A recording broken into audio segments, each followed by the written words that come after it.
नमस्कार। परीक्षा मित्र के इस YouTube चैनल पर आप सभी का स्वागत है। इंडियन पॉलिटी की सीरीज स्टार्ट कर रहे हैं आज से अपन। इंडियन पॉलिटी की सीरीज में अपन भारतीय संविधान, भारतीय राज्य व्यवस्था को समझेंगे।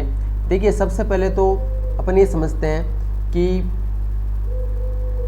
चाहे कैसी भी शासन व्यवस्था क्यों नहीं हो, चाहे लोकतांत्रिक शासन व्यवस्था हो, चाहे राजतंत्र शासन व्यवस्था हो या गुणतंत्रीय व्यवस्था हो, किसी भी प्रकार की शासन व्यवस्था हो, सरकारों के मुख्य रूप से 3 काम होते हैं। कानून बनाना, और कानून बनाने के लिए जो संस्था होती है उसे विधायिका कहा जाता है। विधायिका का ही दूसरा नाम व्यवस्थापिका है। अलग अलग देशों में इसके अलग अलग नाम होते हैं। जैसे भारत में विधायिका को संसद कहा जाता है, कानून बनाने का काम संसद का होता है। अमेरिका में इसे कांग्रेस कहा जाता है। ऐसे अलग अलग देशों में अलग अलग नाम रखे गए हैं। जो विधायिका, संसद या व्यवस्थापिका ने कानून बना दिया है उसे लागू करवाने का काम कार्यपालिका का होता है, और कानून की व्याख्या करने का काम न्यायपालिका का होता है। ये नाम आपने जरूर सुने होंगे कभी ना कभी, विधायिका, कार्यपालिका, न्यायपालिका। जब ये तीनों काम एक ही संस्था करने लग जाए, कानून बनाने का कार्य, कानून को लागू करने का कार्य और कानून की व्याख्या करने का कार्य, अगर तीनों काम एक ही संस्था करने लग जाए तो वो निरंकुश शासन व्यवस्था में तब्दील हो जाती है। एक आपने ये भी सुना होगा कि लोकतंत्र का चौथा स्तंभ किसे कहा जाता है?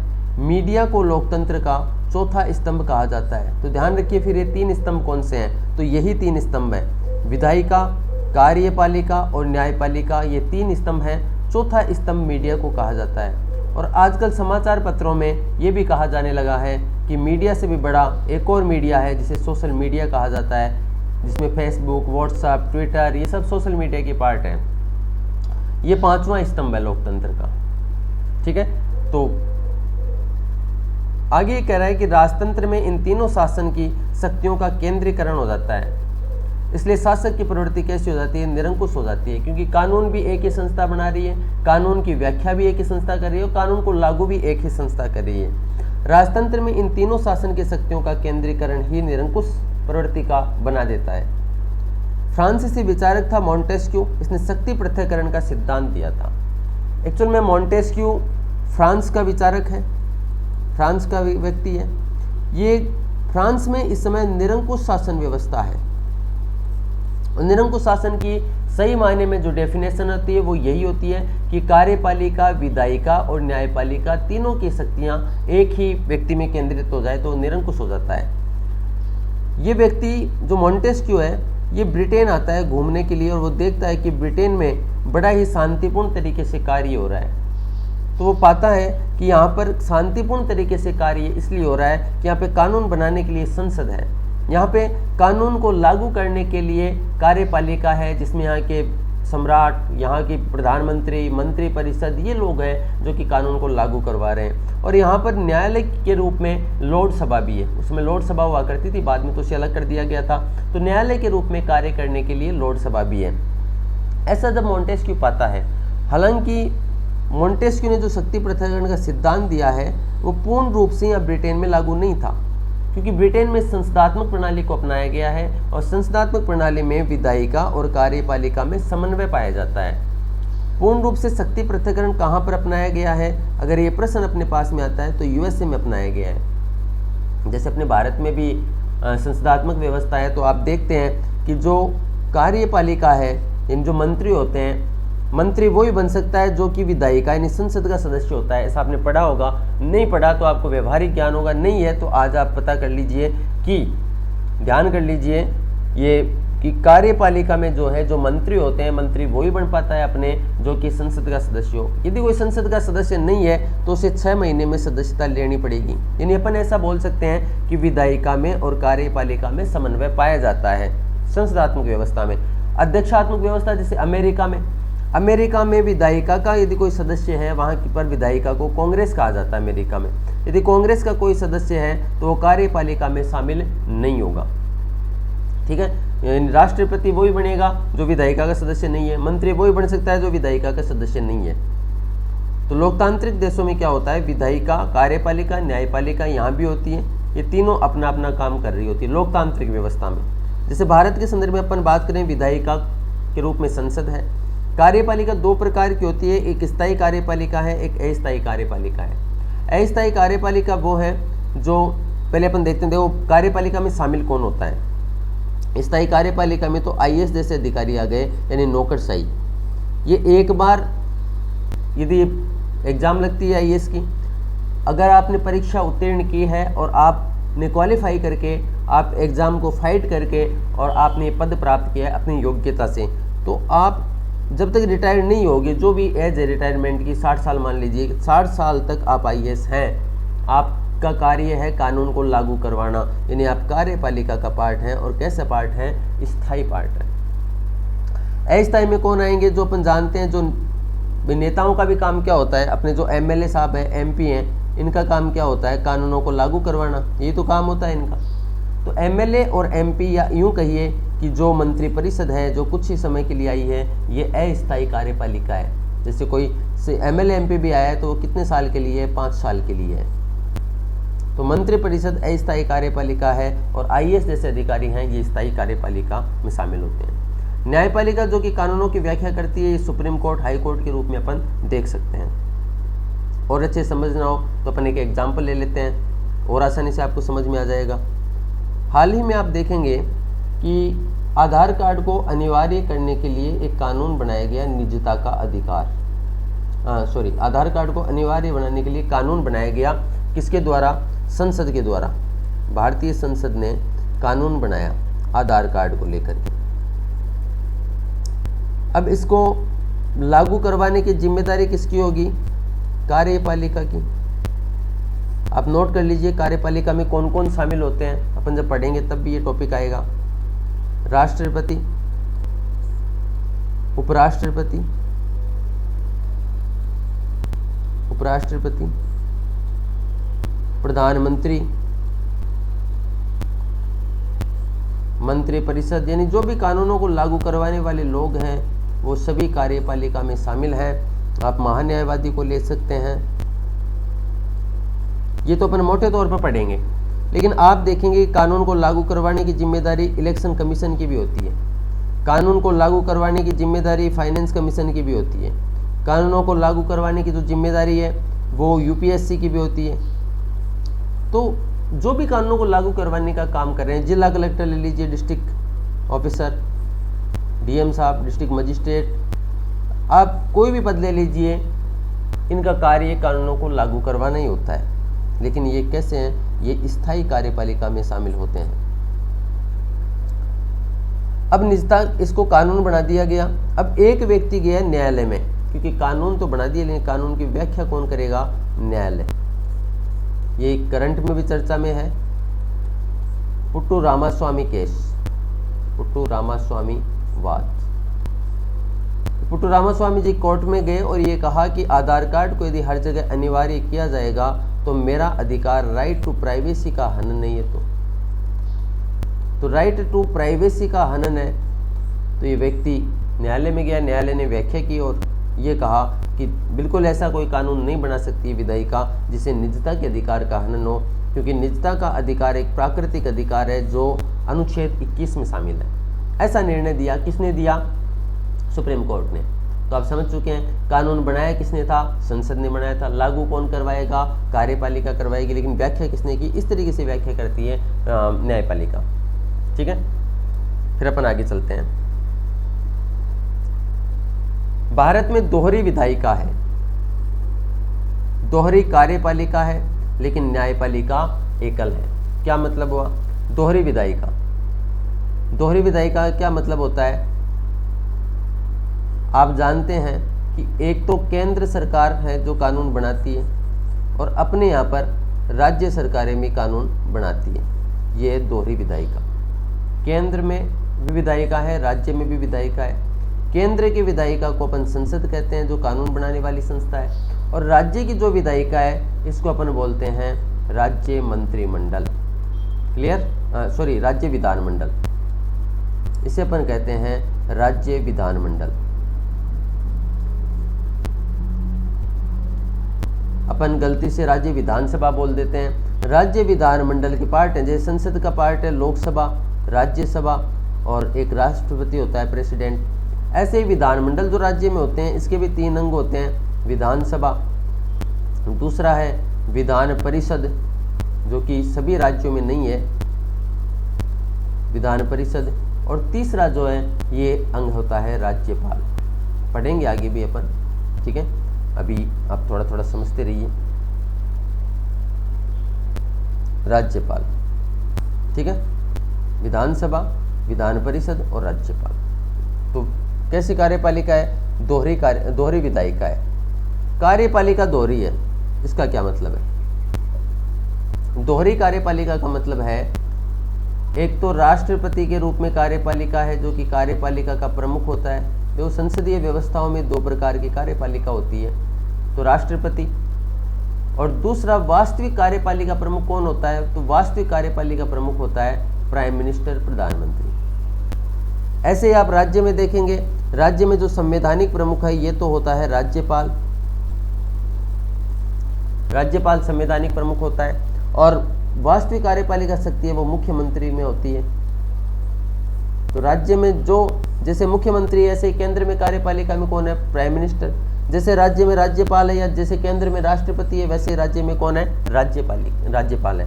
ये हो गया दोहरी कार्यपालिका। लेकिन न्यायपालिका एकल ही है, एकीकृत न्याय व्यवस्था है अपने। एकल कैसे है न्यायपालिका? देखो, केंद्र में प्राइम मिनिस्टर है और राज्य में है चीफ मिनिस्टर। क्या प्राइम मिनिस्टर की बात चीफ मिनिस्टर माननी जरूरी है क्या? नहीं है। दोहरी कार्यपालिका 2 हो गई। लेकिन यहाँ पर सुप्रीम कोर्ट है, इसके अंडर में हाई कोर्ट आता है। तो सुप्रीम कोर्ट यदि कोई भी आदेश देगा तो हाई कोर्ट को मानना अनिवार्य है, क्योंकि एकीकृत न्यायपालिका व्यवस्था है। राज्यों के अलग से न्यायालय नहीं है, केवल वो राज्यों के लिए न्यायालय बनाए गए हैं कि भाई एक सुविधा के लिए अपन बोल सकते हैं। लेकिन जैसे अमेरिका में क्या है? अमेरिका में दोहरी न्यायपालिका व्यवस्था है। राज्यों का अपना न्यायालय है और केंद्र का अपना न्यायालय है। हालांकि वहाँ न्यायिक सर्वोच्चता भी है, ठीक है। तो इतना डीप में अपने को नहीं जाना है, अपने को सिर्फ ये समझना है, ये अंतर बता दिया है मैंने। यहाँ पर इसके आदेशों को मानना अनिवार्य है, इसलिए यहाँ पर एकीकृत न्यायपालिका व्यवस्था आप बोल सकते हैं। यहाँ पर 2 कार्यपालिका होती है, राज्यपाल, मुख्यमंत्री। सेंटर में अपन बात करेंगे तो एक तरफ राष्ट्रपति होते हैं जो कि संवैधानिक प्रमुख हैं, जिसे अपन नाममात्र का भी बोल देते हैं, लेकिन नाममात्र की कार्यपालिका हालांकि नहीं बोलना चाहिए। और वास्तविक कार्यपालिका प्रधानमंत्री में निहित होती है, वास्तविक कार्यपालिका शक्तियाँ, ठीक है। फिर आगे अपन देखते हैं, चूंकि भारत में संसदीय शासन व्यवस्था को अपनाया गया है। देखो 2 प्रकार की शासन व्यवस्था होती है, आगे अपन पढ़ेंगे, प्रश्न भी आता है इसके ऊपर। अध्यक्षात्मक शासन व्यवस्था और संसदात्मक शासन व्यवस्था। भारत में संसदात्मक शासन व्यवस्था को अपनाया गया है, न कि अध्यक्षात्मक शासन व्यवस्था को अपनाया गया है, ठीक है। अध्यक्षात्मक शासन व्यवस्था नहीं है, क्या होती है वो अपन डिटेल में समझेंगे आगे। अब संसदीय शासन व्यवस्थाओं में स्पष्ट शक्ति पृथक्करण नहीं होता है। मैंने आपको बता दिया है क्यों नहीं होता है, क्योंकि कार्यपालिका विधायिका में से आती है। यानी मंत्री वही बनेगा जो कि संसद का सदस्य, यानी कार्यपालिका विधायिका में पृथक्करण नहीं होता है। और अच्छे से अपन समझें तो देखो आपको भी समझ में आ जाएगा कि किस प्रकार सामंजस्य है। देखो ये इधर तो अपन लिख देते हैं कार्यपालिका में कौन कौन शामिल है? राष्ट्रपति, उपराष्ट्रपति, मंत्री, प्रधानमंत्री, महान्यायवादी,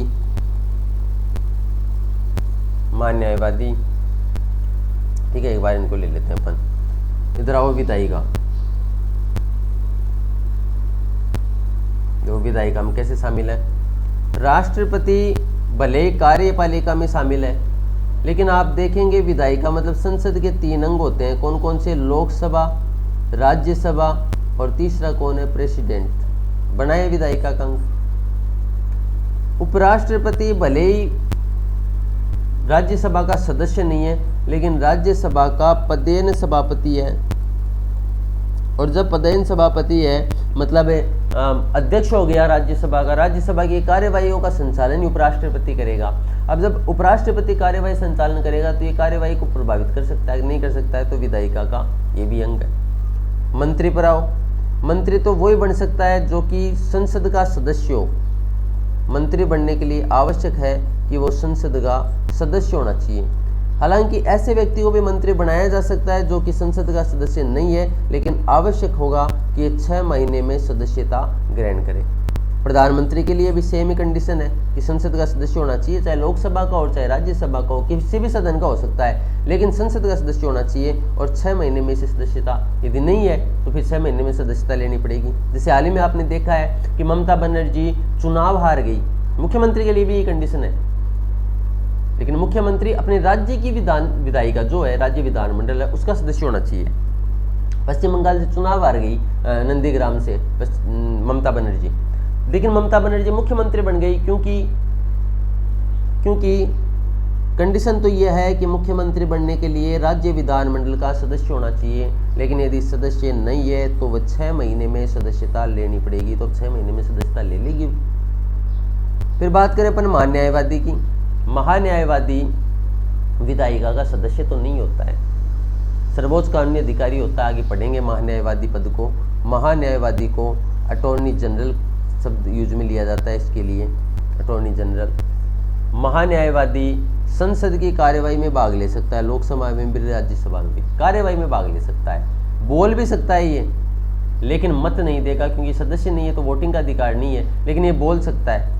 और आपको पता है कि जब बोलेगा एक कानूनी अधिकारी तो 2-4 वोट तो इधर उधर कर ही देगा, तो कहने का मतलब ये भी विधायिका में हस्तक्षेप कर रहा है। इस प्रकार विधायिका और कार्यपालिका में अपने सामंजस्य है।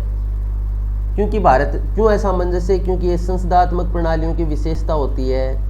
तो यदि पूछ ले अपने को संसदात्मक शासन व्यवस्था की विशेषता बताओ, तो एक महत्वपूर्ण विशेषता अपने पास में आ गई है कि कार्यपालिका और विधायिका में सामंजस्य होता है। ठीक है, और आगे लिखेंगे अपन। और अध्यक्षात्मक व्यवस्था यदि हो तो मंत्री वही बनेगा जो विधायिका का सदस्य नहीं हो। यदि कोई विधायिका का सदस्य है, अपने तो विधायिका का सदस्य कंपलसरी होना चाहिए, लेकिन अध्यक्षात्मक शासन व्यवस्था में यदि विधायिका का सदस्य है तो उसको त्यागपत्र देना पड़ेगा। आई होप कि आपको समझ में आई है मेरी बात कि क्या कहना चाह रहे हैं हम। चलिए फिर आगे चलते हैं। अमेरिका में अध्यक्षात्मक शासन व्यवस्था है, अतः स्पष्ट शक्ति पृथक्करण पाया जाता है। वहाँ विधायिका कार्यपालिका से पूर्णतः अलग है, मैंने बता दिया आपको। वहाँ विधायिका का सदस्य मंत्री नहीं बन सकता है। आगे आइए अपन बात करते हैं संविधान सभा की। संविधान सभा की सबसे पहले बात करें अपन मांग की, तो संविधान सभा की मांग सबसे पहले बाल गंगाधर तिलक साहब ने की थी। 1922 में गांधी जी ने भी मांग की और ये कहा कि भारतीयों के द्वारा संविधान का निर्माण किया जाना चाहिए। 1928 में नेहरू समिति का गठन किया गया, इसने संविधान के प्रारूप को पेश किया था। 1934 में एम.एन. राय ने संविधान सभा की मांग की। तो ये प्रश्न आता है, देखो संविधान सभा की मांग सबसे पहले वैसे बाल गंगाधर तिलक ने की, लेकिन तिलक कई बार ऑप्शन में नहीं आता है और आंसर क्या जाता है? एम.एन. रॉय। संविधान सभा की मांग किसने की? एम.एन. रॉय ने, और यहाँ पर बाल गंगाधर तिलक ने। सबसे पहले पूछ ले और ऑप्शन में बाल गंगाधर तिलक आ जाए तो आंसर भी अपना बाल गंगाधर तिलक ही चला जाएगा। 1935 में कांग्रेस पार्टी ने आधिकारिक रूप से पहली बार संविधान सभा की मांग की। तीनों प्रश्न अपने आप में इंपॉर्टेंट है। गांधी जी ने 1922 में कहा कि भारतीयों के द्वारा संविधान का निर्माण किया जाना चाहिए। 1938 की बात, और जवाहरलाल नेहरू इन्होंने कांग्रेस के प्रतिनिधि के तौर पर संविधान सभा की मांग की, जो कि सार्वभौमिक वयस्क मताधिकार द्वारा निर्वाचित हो। ये प्रश्न आता है, सार्वभौमिक वयस्क मताधिकार की बात सबसे पहले किसने की? तो सबसे पहले जवाहरलाल नेहरू ने की। कब की? 1938 में। अगस्त प्रस्ताव आता है 1946 में। ये मॉडर्न हिस्ट्री के टॉपिक हैं, आप जब पढ़ोगे तभी ये समझ में आ जाएगा और अच्छे से। अभी केवल इतना ध्यान रखिए, अगस्त प्रस्ताव 1946 में आता है। अंग्रेजों ने संविधान सभा की मांग को स्वीकार कर लिया यहाँ पर, और 1942 में क्रिप्स मिशन आता है जिसके निम्न प्रावधान थे। 1942 के क्रिप्स मिशन में संविधान सभा का प्रावधान था। 3 सदस्य थे इसके, स्टैफोर्ड क्रिप्स, सॉरी वो कैबिनेट मिशन के हैं, आगे पढ़ेंगे अपन। स्टैफोर्ड क्रिप्स इसके अध्यक्ष थे 1942 में जो क्रिप्स मिशन आया। इसमें यह भी प्रावधान था कि प्रांतीय विधानमंडलों द्वारा निर्वाचित होगी संविधान सभा। तो 2 पॉइंट अपने को याद रखने हैं। 1942 के क्रिप्स मिशन में क्या क्या प्रावधान था। एक तो संविधान सभा की बात की गई थी इसमें, और संविधान सभा में जो सदस्य आएंगे जो कि संविधान बनाएंगे, इसलिए तो संविधान सभा का गठन किया जा रहा है, तो ये प्रांतीय विधानमंडलों द्वारा निर्वाचित होंगे, ऐसा प्रावधान था, लेकिन फिर नहीं हो सका।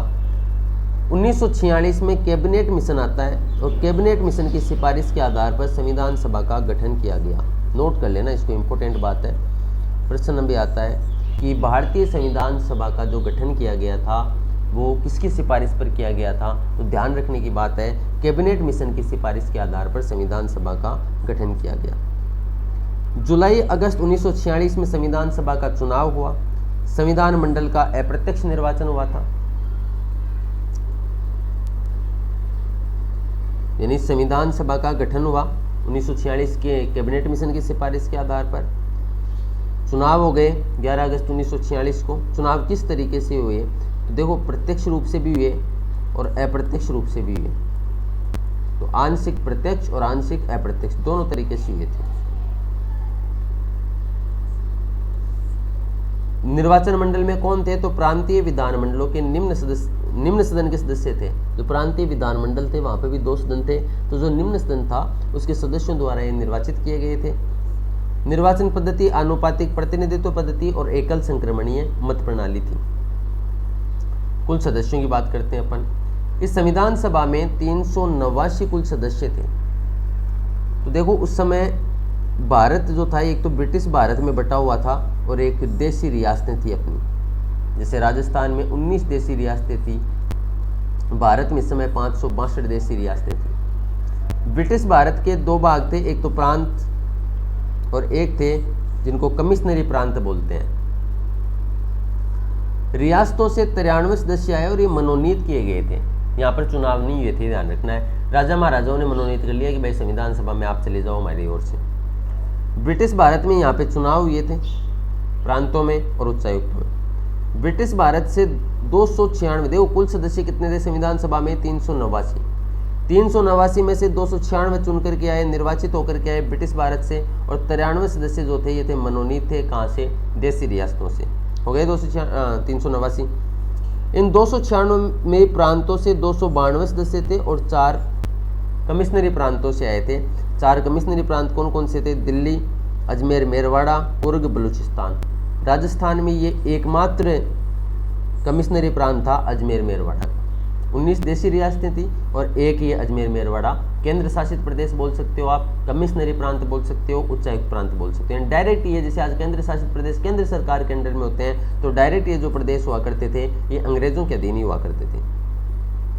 चुनाव कैसे हुए थे, आज भी ये फॉर्मूला चल रहा है अपने, प्रति 10 लाख के ऊपर एक प्रतिनिधि था। आज भी अपन देखते हैं कि जो लोकसभा के चुनाव होते हैं उसमें भी 10 लाख की जनसंख्या पर एक प्रतिनिधि होता है, और विधानसभा में भी 10 लाख पर एक प्रतिनिधि होता है। तो ये फॉर्मूला अंग्रेजों के टाइम से चला हुआ आ रहा था कि जो संविधान सभा का भी चुनाव हुआ था उसमें प्रतिनिधि 10 लाख की जनसंख्या से एक प्रतिनिधि लिया गया था। मुस्लिमों और सिखों को यहाँ पर आनुपातिक प्रतिनिधित्व दिया गया था।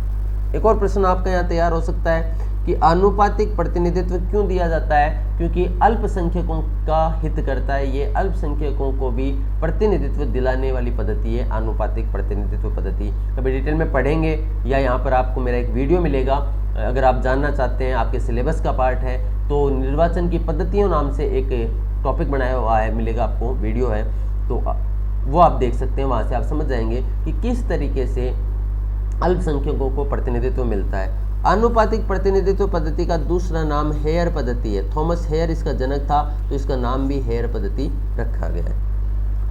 यहाँ पर मुस्लिमों के लिए 78 सीटें आरक्षित थी, जबकि सिखों के लिए 4 सीटों का प्रावधान था। 210 सीटें सामान्य के लिए थी। अब देखो इसमें क्या हुआ, कांग्रेस से 208 सदस्य निर्वाचित हुए, जो 389 सीटें थी टोटल। इन 389 में से 208 सदस्य तो कांग्रेस से आ गए। मुस्लिम लीग के 79 सदस्य आए। इंपॉर्टेंट फैक्ट्स हैं, ये लिखने में बड़े काम में आते हैं। मुसलमानों और सिखों के लिए जो आरक्षित सीटें थी वहां पर भी कांग्रेस के 3-3 सदस्य निर्वाचित होकर के आ गए, इन आरक्षित सीटों पर भी।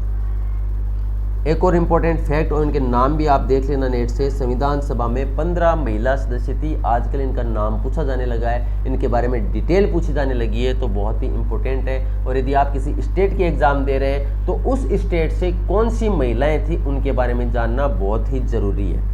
ठीक है, तो मैं कोशिश करूंगा कि इन 15 महिलाओं के बारे में एक कंप्लीट वीडियो बना करके आप लोगों को प्रोवाइड करवा पाऊँ।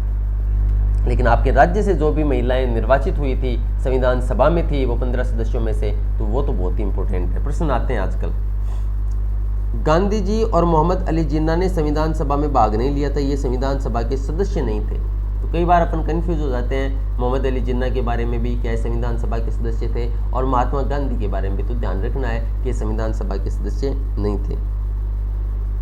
जयप्रकाश नारायण और तेज बहादुर सप्रू दो ऐसे व्यक्ति थे जिन्होंने संविधान सभा से त्यागपत्र दे दिया था। अपन राजस्थान की बात करें तो राजस्थान से 10 सदस्य संविधान सभा में थे, टोटल 10 सदस्य संविधान सभा में थे। जयपुर से 3, जोधपुर से 2, उदयपुर से 2, बीकानेर, अलवर और कोटा से एक सदस्य था। यानी टोटल कितने सदस्य हो गए? 10 सदस्य राजस्थान से थे। सबसे ज़्यादा जयपुर से थे 3, जोधपुर से 2 थे, उदयपुर से भी 2 थे। फिर बीकानेर, अलवर, कोटा से एक सदस्य संविधान सभा में निर्वाचित होकर के गए थे। अब संविधान सभा का निर्वाचन हो गया, लेकिन मुस्लिम लीग ने संविधान सभा का बहिष्कार कर दिया। कारण क्या था कि कांग्रेस की 208 सीटें आ गई थी। उसमें भी जो रिजर्वेशन दिया गया था उसमें भी 3-3 सीटें जो मुस्लिम और सिखों के लिए आरक्षित थी, वहाँ से भी ये सीटें आ गई थी। तो इनका प्रतिनिधित्व बहुत ज़्यादा हो गया था। जबकि मुसलमानों की टोटली 79 सीट आई थी, मुस्लिम लीग की, मुसलमानों की नहीं। मुस्लिम लीग की केवल 79 सीट आई थी, तो मुस्लिम लीग ने संविधान सभा का बहिष्कार कर दिया। 9 दिसंबर 1946 को संविधान सभा की पहली बैठक हुई। सच्चिदानंद सिन्हा जो कि संविधान सभा के सबसे बुजुर्ग व्यक्ति थे, सबसे वरिष्ठ व्यक्ति थे, इन्हें संविधान सभा का अस्थायी अध्यक्ष बनाया गया। 11 दिसंबर 1946 को संविधान सभा की दूसरी बैठक हुई। इसमें क्या क्या काम हुए इम्पोर्टेंट है। डॉक्टर राजेंद्र प्रसाद शर्मा जो कि भारत के पहले राष्ट्रपति बने थे, इन्हें संविधान सभा का अध्यक्ष निर्वाचित किया गया। एक और इम्पोर्टेंट बात, एच.सी. मुखर्जी को उपाध्यक्ष बनाया गया संविधान सभा का। 16 जुलाई 1948 को वी.टी. कृष्णमाचारी को दूसरा उपाध्यक्ष बना दिया गया। तो एच.सी. मुखर्जी के साथ साथ में वी.टी. कृष्णमाचारी भी संविधान सभा के उपाध्यक्ष थे। ये एक बहुत ही अच्छा क्वेश्चन है। अच्छा क्यों है? क्योंकि ये कन्फ्यूजन क्रिएट कर देता है। कैसे कर देता है कि बी.एन. राव संवैधानिक सलाहकार थे, वैधानिक सलाहकार थे, विधिक सलाहकार थे, लेकिन कन्फ्यूजन इसलिए क्रिएट हो जाता है कि यहाँ पर जब ये प्रश्न पूछा जाता है कि संविधान सभा के कानूनी सलाहकार कौन थे या संवैधानिक सलाहकार कौन थे, विधिक सलाहकार कौन थे, तो पहला ही ऑप्शन आपको मिलता है भीमराव अंबेडकर साहब। तो ये भीमराव अंबेडकर साहब नहीं है, ये बी.एन. राव है, बी.एन. राव। तो नाम याद रखना, बी.एन. राव थे, ना कि भीमराव अंबेडकर साहब। ठीक है, इन्होंने संविधान का सबसे पहले प्रारूप प्रस्तुत किया था, संवैधानिक सलाहकार नहीं, क्योंकि इनका काम ही क्या होता था, जैसे प्रारूप समिति ने प्रस्ताव बनाया, प्रारूप बनाया, फिर भेजा जाता था इनको संवैधानिक सलाहकार को, ये उसमें जो कमियां होती थी उसको सुधार करते थे, और बाद में ये प्रस्ताव अध्यक्ष के पास में जाता था। अध्यक्ष जो कि डॉक्टर राजेंद्र प्रसाद शर्मा थे, वो अंतिम सहमति दिया करते थे। तो पहला ही क्या मतलब, कोई भी प्रारूप हो संविधान सभा का, सारे के सारे बी.एन. राव की सहमति से आगे पहुंचे हैं। 13 दिसंबर 1946 को संविधान सभा की तीसरी बैठक हुई। इसमें क्या हुआ? इसमें बड़ा इंपॉर्टेंट काम हुआ। पंडित जवाहरलाल नेहरू ने उद्देश्य प्रस्ताव पेश किया कि हमारा जो संविधान होगा उसका क्या क्या उद्देश्य है, और उसमें उद्देश्य का मतलब कि कैसा संविधान होगा। तो ये जो उद्देश्य प्रस्ताव अपन देखते हैं वर्तमान में, इसी उद्देश्य प्रस्ताव की परिणति है भारतीय संविधान की प्रस्तावना। जो हम प्रस्तावना में पढ़ते हैं कि हम भारत के लोग कैसा भारत चाहते हैं, हम संप्रभुता संपन्न, संप्रभुता संपन्न, और जो भी शब्द आगे आते हैं इसमें, वो सारे के सारे उद्देश्य प्रस्ताव से लिए गए हैं। संप्रभुता संपन्न, समाजवादी, पंथ निरपेक्ष, लोकतांत्रिक गणराज्य बनाना चाहते हैं। फिर यहाँ पर न्याय की बात की गई है, 3 प्रकार के न्याय की बात करते हैं कि राजनीतिक, आर्थिक, सामाजिक न्याय। फिर स्वतंत्रता की बात, वाक, अभिव्यक्ति, विश्वास, धर्म, उपासना की स्वतंत्रता की बात की गई है। प्रतिष्ठा और अवसर की समानता की बात की गई है। तो ये जो आप प्रस्तावना में पढ़ते हो, ये उद्देश्य प्रस्ताव में सारी बातें थी कि हमारा संविधान ऐसा होगा, वैसा संविधान बनाया गया और प्रस्तावना में इन बातों को लिखा गया। तो ये उद्देश्य प्रस्ताव ही संविधान सभा की मार्गदर्शिका हुआ करता था। और आजकल भी आप देखते हैं न्यायालय ने कई निर्णयों में ये कहा है कि प्रस्तावना जो है वो संविधान का मूल है, मूल आधार है, मूल बातें हैं। तो कहीं पर भी हमें कन्फ्यूजन लगेगा तो हम किसे फॉलो करेंगे? हम फॉलो करेंगे भारतीय संविधान की प्रस्तावना को, क्योंकि ये आत्मा में थी उनके। संविधान जब बनाया जा रहा था तो इसी को आधार बनाया जाता था कि कैसा संविधान होगा, ऐसा संविधान होगा।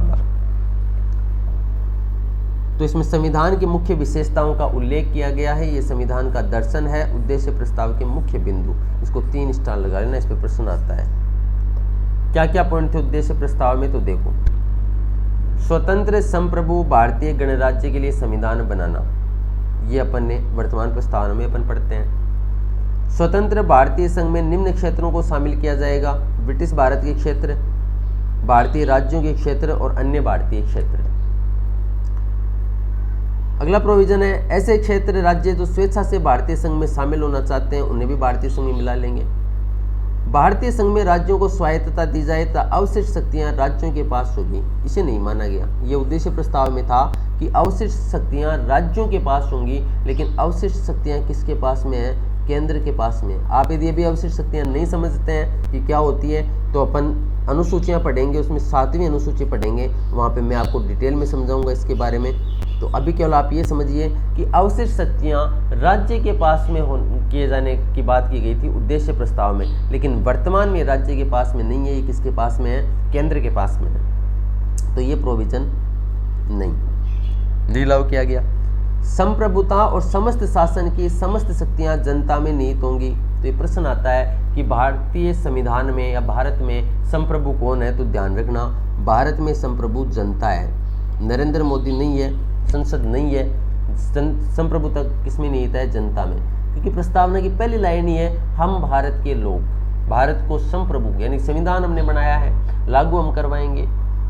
तो जनता संप्रभु है, भारत में सर्वोच्च शक्ति है वो जनता में निहित है।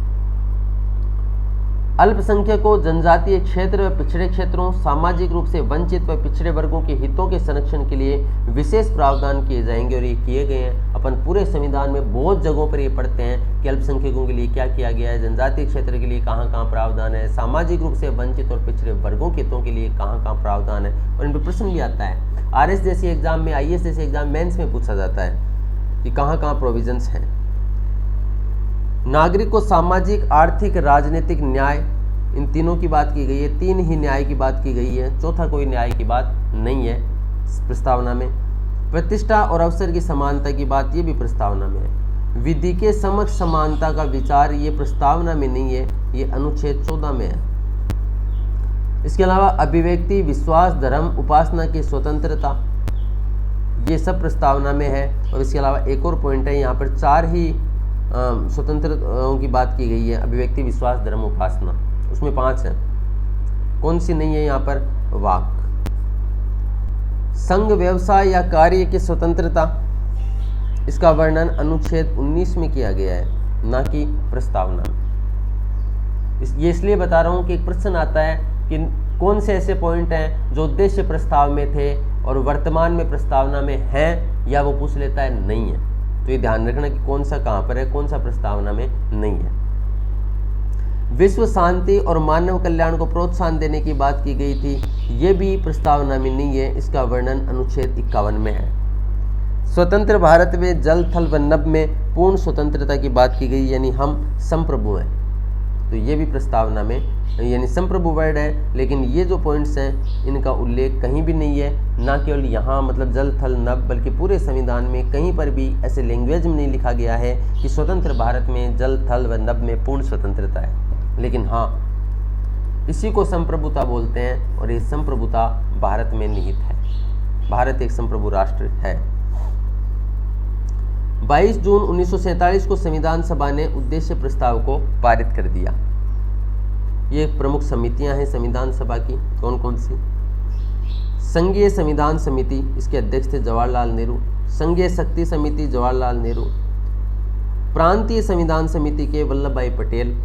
मूल अधिकार अल्पसंख्यक और जनजातीय क्षेत्र बाहरी और आंशिक बाह्य क्षेत्र समिति, ये पूरा नाम है, इसके अध्यक्ष थे सरदार वल्लभ भाई पटेल। अब इस समिति की, ये जो समिति है, इसकी उप समितियाँ बनाई गई। इस चौथे नंबर की जो आप देख रहे हैं 4th नंबर के समिति का नाम, इसकी उप समितियाँ बनाई गई। एक तो बनाई गई मूल अधिकार उप समिति, इसके अध्यक्ष थे जे.बी. कृपलानी। एक अल्पसंख्यक उप समिति बनाई गई, इसके अध्यक्ष थे एच.सी. मुखर्जी और देसाई। एच.सी. मुखर्जी लिख लीजिए आप, अल्पसंख्यक उप समिति के अध्यक्ष। जनजातीय क्षेत्र बाहरी क्षेत्र उप समिति, इसके अध्यक्ष बनाए गए गोपीनाथ बारदोलाई को। बाहरी क्षेत्र आंशिक बाहरी क्षेत्र, इसमें यानी असम के अतिरिक्त जो क्षेत्र थे वो शामिल थे, इसके अध्यक्ष बनाए गए ए.वी. ठक्कर को। एक राष्ट्र ध्वज के लिए तदर्थ समिति बनाई गई। ये पिछले कुछ वर्षों में 2-3 एग्जाम में प्रश्न पूछा गया है। राष्ट्र ध्वज के लिए तदर्थ समिति बनाई गई, इसके अध्यक्ष थे डॉक्टर राजेंद्र प्रसाद। प्रारूप समिति डॉक्टर भीमराव अंबेडकर इसके अध्यक्ष थे। इसमें सदस्य 7 थे और इनके नाम पूछे जाते हैं। ये तो अध्यक्ष थे डॉक्टर भीमराव अंबेडकर, गोपाल स्वामी अयंगार, कृष्णा स्वामी अयंगार, मोहम्मद हिद सादुल्ला, के.एम. मुंशी, एन. माधवराज और टी.टी. कृष्णामाचारी, जो कि दूसरे उपाध्यक्ष थे। पहले उपाध्यक्ष थे एच.सी. मुखर्जी और 2 उपाध्यक्ष बनाए गए थे और एक अन्य उपाध्यक्ष थे टी.टी. कृष्णामाचारी। ये प्रारूप समिति के भी सदस्य थे।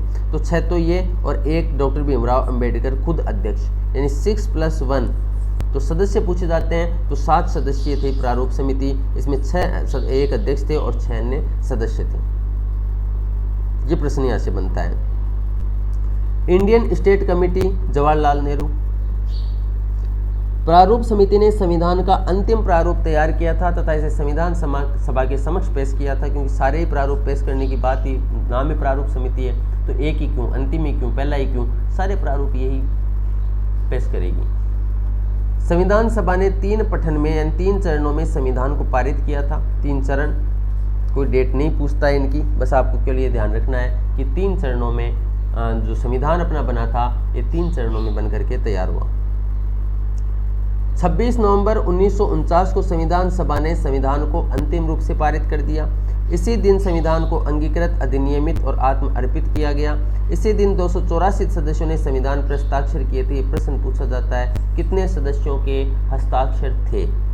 284 284 सदस्यों के हस्ताक्षर थे यहाँ पर। 15 अनुच्छेद तो 26 नवंबर को लागू कर दिए गए और जो 380 अनुच्छेद बचे ये 26 जनवरी 1950 को लागू किया गया। ऐसा क्यों किया गया? क्योंकि पहली बार पूर्ण स्वराज की मांग जवाहरलाल नेहरू द्वारा की गई और ये प्रस्ताव 26 जनवरी के दिन ही 1930 में पारित किया गया था। इसलिए 26 जनवरी का दिन गणतंत्र को, पूर्ण संविधान को लागू करने का दिन डिसाइड किया गया। इसलिए संविधान बन तो गया था, यहाँ पर देखिए आप 26 नवंबर को ही बन गया था, बन तो गया था 26 नवंबर को ही, लेकिन लागू जो किया गया पूर्ण रूप से वो 26 जनवरी के दिन किया गया। कौन कौन से 15 अनुच्छेद लागू हो गए थे? अनुच्छेद 5, 6, 7, 8, 9 नागरिकता के प्रावधान, राष्ट्रपति की शपथ का प्रावधान आर्टिकल 60 में जो है, निर्वाचन आयोग को लागू कर दिया गया था, निर्वाचन स्पष्टीकरण 366 और 367, ये नागरिकता के 5 अनुच्छेद, राष्ट्रपति की शपथ का 1 अनुच्छेद, 1 अनुच्छेद निर्वाचित आयोग का और 366-67 2 अनुच्छेद निर्वाचन का लागू कर दिया गया था। इसके अलावा आप देखेंगे कि 6 अनुच्छेद जो अस्थायी प्रावधान है इनको भी लागू कर दिया गया था। आर्टिकल 379, 80, 388, 391, 392, 393। शेष भारतीय संविधान 26 जनवरी 1950 को लागू किया गया, यानी कितने अनुच्छेद लागू किए गए? 380। 15 अगस्त 1947 को के बाद संविधान सभा की भूमिका में बदलाव आ गया। क्या बदलाव आया? 15 अगस्त 1947 के बाद, क्योंकि इस दिन अंग्रेज पूर्ण रूप से चले गए थे। जवाहरलाल नेहरू ने रात्रि 12 बजे जो अपना तिरंगा है वो लहरा दिया था और ये घोषित हो गया था कि भारत स्वतंत्र हो चुका है, भारत आज़ाद हो चुका है। अब संविधान सभा संप्रभु संस्था बन गई थी। अब तक तो अंग्रेजों ने बनाई थी भाई, तो अपन संप्रभु नहीं थे, अब संप्रभु संस्था बन गई अपनी क्योंकि अब एक कैबिनेट मिशन की सिफारिशों से पूरी तरह स्वतंत्र हो चुकी थी। इस पर किसी भी ब्रिटिश कानून का दबाव नहीं था। अब संविधान सभा की दोहरी भूमिका थी। दोहरी भूमिका कौन कौन सी थी? एक तो संविधान का निर्माण करने की जिम्मेदारी थी, तो दूसरी तरफ इसकी ये जिम्मेदारी थी कि ये संसद के रूप में भी कार्य करना था इसको। तो दो प्रकार की भूमिका हो चुकी थी संविधान सभा की, संविधान का निर्माण करना और संसद के रूप में कार्य करना।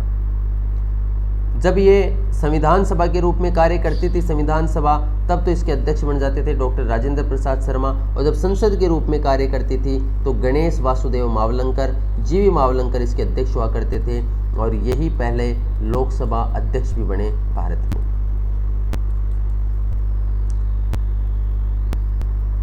इसकी सदस्य संख्या भी अब 389 से घटकर 299 रह गई थी, क्योंकि शेष सदस्य पाकिस्तान का हिस्सा बन चुके थे। 299 जो सदस्य थे, इसमें 229 ब्रिटिश प्रांतों से थे और 70 देशी रियासतों से थे। ठीक है, और इन 299 में से सिग्नेचर कितने लोगों ने किए थे? संविधान सभा जब संविधान कंप्लीट बन करके तैयार हुआ था, 284 सदस्य 284 सदस्यों ने इसके ऊपर सिग्नेचर किए थे।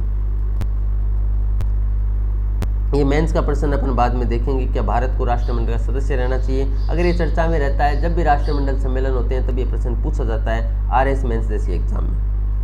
संविधान सभा के महत्वपूर्ण निर्णय क्या क्या हैं? 22 जुलाई 1947 को राष्ट्रध्वज को मान्यता दी गई।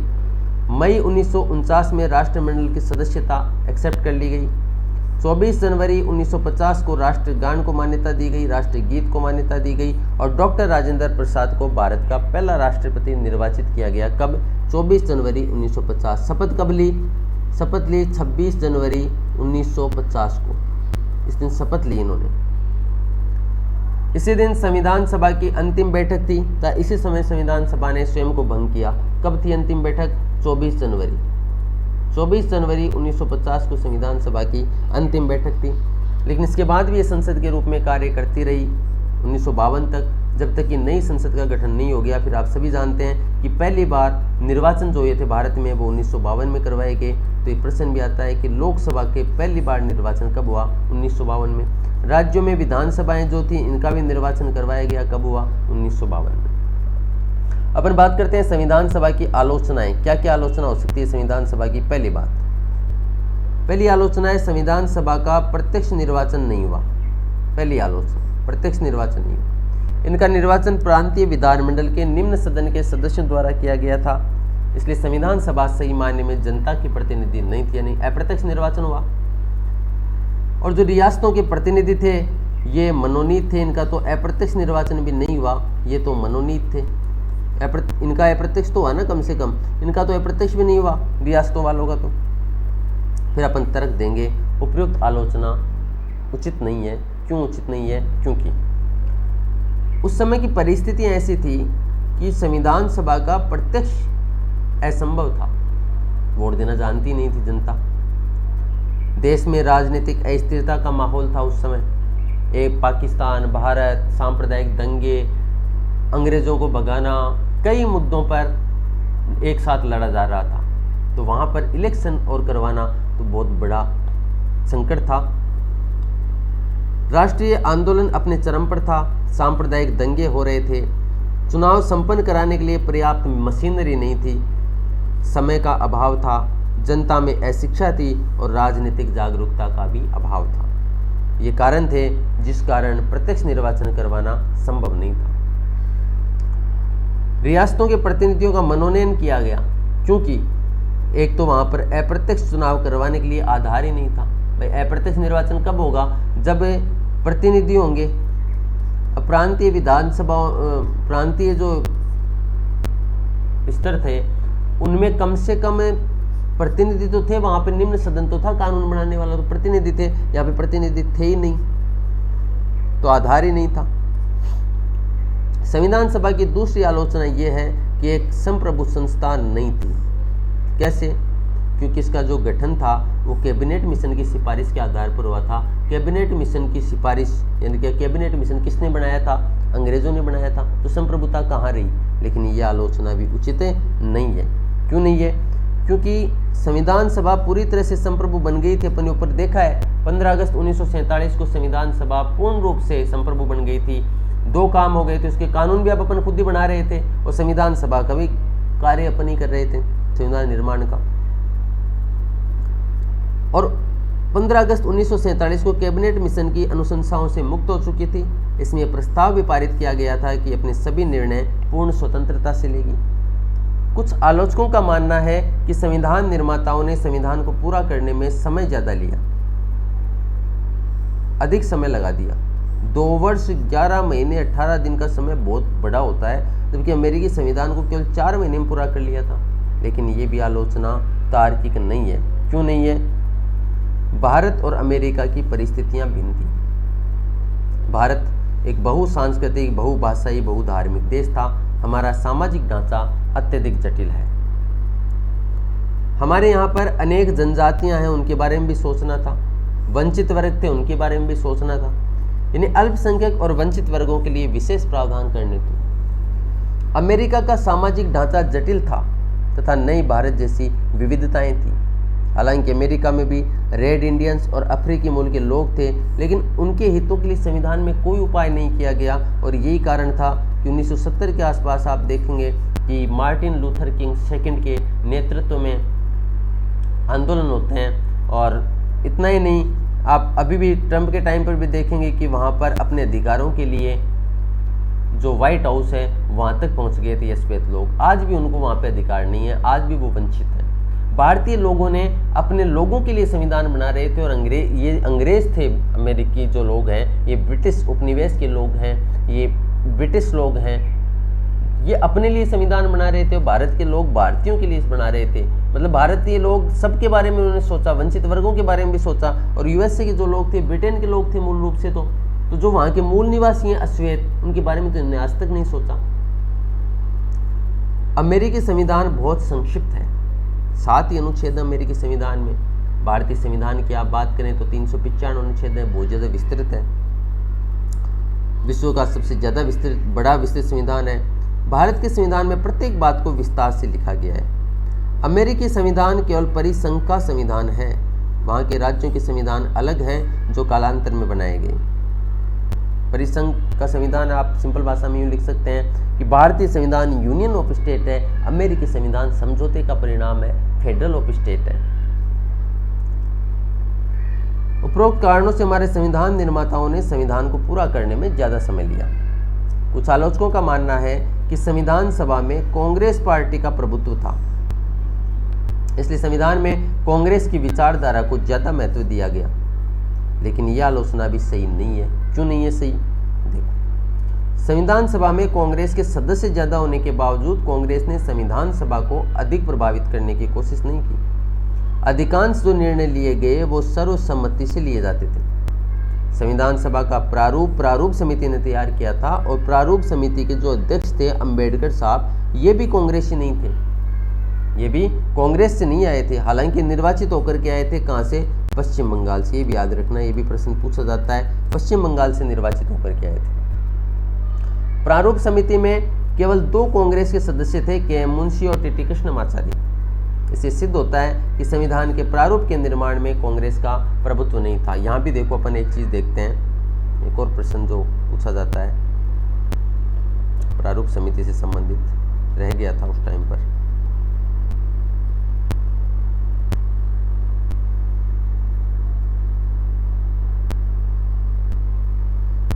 देखो, प्रारूप समिति में जो ये 7 सदस्य हैं, इनमें से 2 सदस्य BL मित्र और DP खेतान, ये बीच में पता नहीं इनकी डेथ हो जाती है शायद, तो इनकी जगह पर फिर एन माधवराज आते हैं, यहाँ पे टीटी कृष्णमाचार्य आते हैं। तो एक्चुअल में सदस्य 7 हैं, लेकिन नाम नो याद करना अपना। BL मित्र की जगह आते हैं एन माधवराज और DP खेतान की जगह आते हैं कृष्णमाचार्य। ये भी याद रखने की बात है, पूछता है एग्जाम में।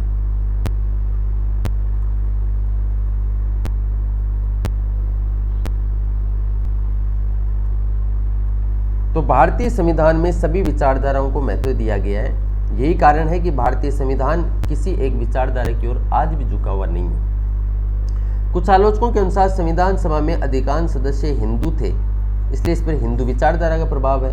उपरोक्त आलोचना भी उचित नहीं है। क्यों नहीं है? क्योंकि संविधान सभा के सदस्यों का निर्वाचन हुआ था। आनुपातिक प्रतिनिधित्व पद्धति से हुआ था। अब कारण ये रहा कि हिंदू बहुसंख्यक थे, इसलिए उसी अनुपात में हिंदू सदस्यों का निर्वाचन हुआ। देश के विभाजन के बाद मुस्लिम लीग के अधिकांश सदस्य पाकिस्तान में रह गए थे, इसलिए भी हिंदुओं का अनुपात ज़्यादा हो गया। हिंदू सदस्य अधिक होने के बावजूद भारतीय संविधान एक धर्मनिरपेक्ष संविधान है। धार्मिक स्वतंत्रता को मूल अधिकार और बनाया गया है। यदि प्रभाव होता तो ये मूल अधिकार नहीं बनाया जाता। धर्म के आधार पर किसी भी प्रकार का भेदभाव नहीं किया गया है। धार्मिक अल्पसंख्यकों के हितों के संरक्षण के लिए विशेष उपाय किए गए हैं। कहने का मतलब हिंदू ज़्यादा थे, क्योंकि मुस्लिम लीग के सदस्य तो वहाँ चले गए थे पाकिस्तान में, और हिंदू बहुसंख्यक थे, इसलिए उसी अनुपात में निर्वाचित होकर के आए। लेकिन फिर भी यहाँ पर हिंदुत्व का प्रभाव देखने को नहीं मिलता है। यहाँ पर धर्मनिरपेक्ष संविधान की बात की गई है। यहाँ पर धर्म के आधार पर भेदभाव नहीं किया गया है, बल्कि धार्मिक स्वतंत्रता जैसे प्रोविजंस किए गए हैं। यहाँ तक कि अल्पसंख्यकों के हितों का भी संरक्षण किया गया है। ये भी एक प्रश्न आता है कि अल्पसंख्यक किसे माना जाएगा, आधार क्या रखा गया है। तो अल्पसंख्यक दो आधारों पर बनाया अपन ने, एक तो धार्मिक आधार पर अल्पसंख्यक और एक होता है भाषाई आधार पर अल्पसंख्यक। तो यदि हिंदुत्व का प्रभाव होता है, किसी एक विचारधारा का प्रभाव होता है धर्म के आधार पर, तो ये अल्पसंख्यकों को दर्जा धर्म के आधार पर दिया ही नहीं जाता। तो उपरोक्त तथ्यों से स्पष्ट है कि भारतीय संविधान में किसी एक धर्म विशेष का प्रभाव नहीं है, बल्कि सर्वधर्म संभाव की बात की गई है। वकील और राजनेता ज़्यादा थे, ये भी एक आलोचना होती है। इसलिए में किसान व मजदूरों को पर्याप्त प्रतिनिधित्व नहीं था। वकीलों के कारण इसकी भाषा ज़्यादा जटिल हो गई। वकीलों का स्वर्ग भी कहा है आइवर जेनिंग्स ने भारतीय संविधान के लिए एक शब्दावली यूज में ली है, आइवर जेनिंग्स भारतीय संविधान को वकीलों का स्वर्ग कहते हैं, वकीलों का स्वर्ग कहते हैं, लेकिन उपरोक्त आलोचना भी उचित नहीं है। वकील व राजनेता ही संवैधानिक व राजनीतिक मामलों के जानकार होते हैं। प्राय सभी देशों में इनके द्वारा ही संविधान बनाया जाता है। जहाँ तक किसानों व मजदूरों का प्रश्न है, उसमें राजनीतिक जागरूकता की कमी। इसके बावजूद संविधान में उनके हितों को पर्याप्त संरक्षण दिया गया है। एक और बात जो कि मेरी मौलिकता है, मैं आपको बताना चाहूँगा कि भारतीय संविधान के साथ में या भारत के साथ में बहुत सारे देश आज़ादी हुए थे, श्रीलंका, म्यांमार, पाकिस्तान, बहुत सारे। लेकिन उन देशों में अपने को पता ही नहीं चलता कि सैन्य शासन है कि शासन है कि नहीं, लोकतंत्र है कि नहीं है। कितनी बार उनके संविधान बन गए, फाड़ के फेंक दिया कई बार संविधानों को। लेकिन भारतीय संविधान आज भी 70 साल बाद में भी अपनी गरिमा को बनाए हुए है, तो उसका सबसे बड़ा श्रेय वकीलों को ही जाता है। क्योंकि वकीलों ने बाल की खाल निकाली, एक एक शब्द की व्याख्या की है। संविधान बड़ा होने का भी ये एक कारण है कि वकील ज़्यादा थे। लेकिन भारतीय संविधान यदि आज बना हुआ है 70 साल बाद में भी, तो उसका कारण वकील ही है। ये संविधान सभा के बारे में अपन डिस्कशन किया है। अपन नेक्स्ट क्लास में, नेक्स्ट सेशन में मिलेंगे नए टॉपिक के साथ में, ठीक है। तो अब तक जो अपन ने पढ़ा है उसको आप रिवाइज कर लीजिएगा, देख लीजिएगा। आपको इसकी PDF चाहिए, कंटेंट चाहिए, तो मुझे मैसेज कर देना। कॉल व्हाट्सएप पे मैसेज करना पड़ेगा आपको, कॉल मत कीजिएगा। कॉल पिक करना मेरे लिए टिपिकल रहता है। आप व्हाट्सएप पे मुझे मैसेज कर दीजिएगा, और ये मेरा नंबर है। यदि आपको कोई भी कंटेंट चाहिए कंप्लीट, तो वो कंटेंट आपको मैं प्रोवाइड करवाऊँगा पॉलिटिकल साइंस से संबंधित। UGC नेट JRF का हो, RS का हो, अगर पॉलिटी संबंधित कोई भी कंटेंट आपको चाहिए, RPS असिस्टेंट प्रोफेसर तक के सिलेबस का, तो भी मैं आपको कंटेंट प्रोवाइड करवाऊंगा, ठीक है। ये मेरा नंबर है 9079316751। आप मुझे व्हाट्सएप मैसेज कर सकते हैं किसी भी टाइम पर। Lot of thanks for discussion.